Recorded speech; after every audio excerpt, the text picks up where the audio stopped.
Oke, bismillah. Assalamualaikum warahmatullahi wabarakatuh. Waalaikumsalam. Jadi pada hari ini saya akan mempresentasikan tentang bagaimana Jerman bisa kalah di perang dunia kedua. Jadi pertama kita akan bahas dulu bagaimana Hitler bisa berkuasa di Jerman. Jadi habis perang dunia pertama itu Jerman kalah. Nah, Jerman kalah itu dibentuk perjanjian Versailles.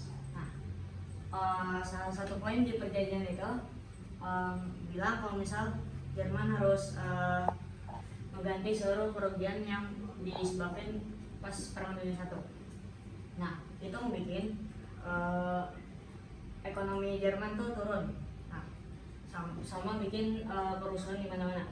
Nah, pas lagi masa krisis ini muncullah Hitler bareng partainya dengan yang mereka bilang kalau misalnya mereka itu bakalan ningkatin ekonomi Jerman dan juga mengembalikan kesejahteraan ras Arya alias bangsa Jerman. Nah, karena pidatonya yang itu dia jadinya dia bareng partainya itu kepilih buat jadi pemimpin di Jerman. Nah, habis yang dia kepilih, apa yang dia lakuin? Dia ngerobek perjanjian Versailles yang ngebikin semua semua poin-poin yang ada di perjanjian itu udah gak berlaku lagi. Nah, habis itu kita masuk ke awal perang dunia kedua. Jadi perang dunia kedua dimulai pas Jerman udah berhasil ngemulihin ekonominya. Jadi pas itu Jerman bikin aliansi bareng Uni Soviet buat invasi Polandia. Nah, pas itu Polandia baru pulih dari pasca perang dunia satu.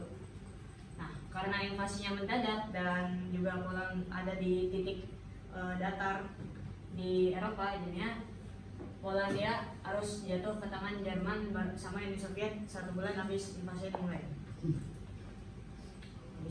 Habis ngelancarin ke invasi ke Polandia, Jerman melanjutin invasinya ke Perancis buat ngebalikin wilayah kekaisaran Jerman yang diambil sama Perancis. Nah, karena serangannya itu tiba-tiba dan itu tuh lewat negara Belanda sama Belgia, nah itu membuat Perancis gak bisa nahan gempuran Jerman, gempuran tentara Jerman yang membuat Perdana Menteri Prancis waktu itu harus mengungsi ke Britania Raya. Dan sekitar beberapa bulan habis penyerangan itu Prancis pun jatuh sepenuhnya ke Nazi Jerman. Nah, karena invasi Jerman ke Prancis itu membuat Britania Raya bareng sama Amerika itu nyatain perang ke Nazi Jerman. Nah, itu menandain terbentuknya blok sekutu yang nantinya akan diisi oleh Uni Soviet dan beberapa negara lain. Nah, Jepang sama Italia yang dengar kabar pernyataan Trump itu tertarik buat join sama Jerman dan membentuk aliansi namanya tuh blok poros. Yang ini ngebikin perang dunia kedua kebagi jadi 2 wilayah, ada di Asia sama di Eropa. Nah, kita sekarang masuk ke jatuhan Nazi Jerman. Jadi sebenarnya dari awal Jerman tuh melancarin serangan dari yang Polandia tadi, sebenarnya Jerman tuh pengen nguasain seluruh wilayah Uni Soviet. Yang itu tuh yang pas itu Uni Soviet tuh salah satu negara yang lumayan kuat lah militernya. Nah, habis itu di sekitar tahun 1941 Jerman nyatain perang ke Uni Soviet dan ngebatalin perjanjian aliansinya bareng Uni Soviet. Nah, ini sebenarnya langkah yang jelek buat Jerman ya, soalnya dia jadi ngebuka perang di 2 sisi gitu, di barat sama timur. Dimana di barat dia ngelawan Prancis bareng Britania sama Amerika, yang di timur dia ngelawan Uni Soviet. Nah, Uni Soviet akhirnya pun mutusin buat gabung bareng blok sekutu yang diisi Amerika, Prancis sama Britania Raya. Nah, habis itu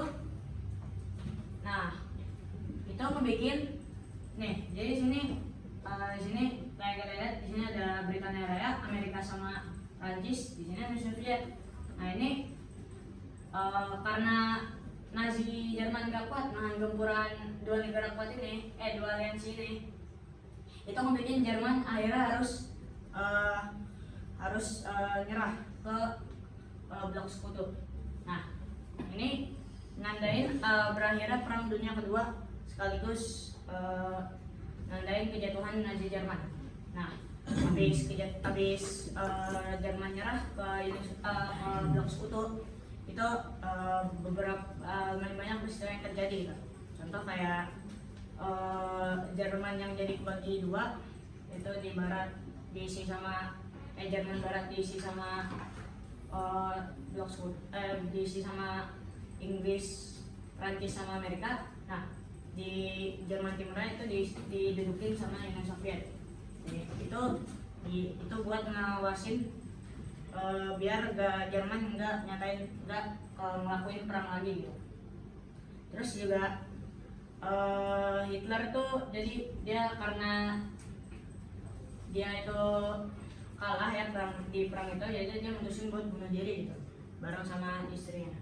Nah, jadi sekarang ada yang mau nanya? Ada nggak negara yang berperan selain blok sekutu tadi? Negara yang perang selain dua sekutu tadi kayaknya nggak ada sih, nggak ada. Waktu itu tuh karena masih zaman kolonialisasi alias penjajahan ya, jadi masih belum banyak negara kuat yang negara merdeka yang udah sekuat negara-negara Eropa gitu. Jadi nggak ada perang selain di blok poros sama blok sekutu. Ada yang mau nanya lagi nggak?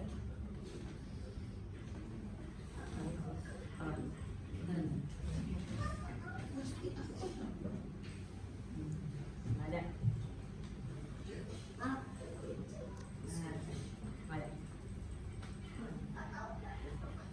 Jadi kayaknya itu sekian dari saya.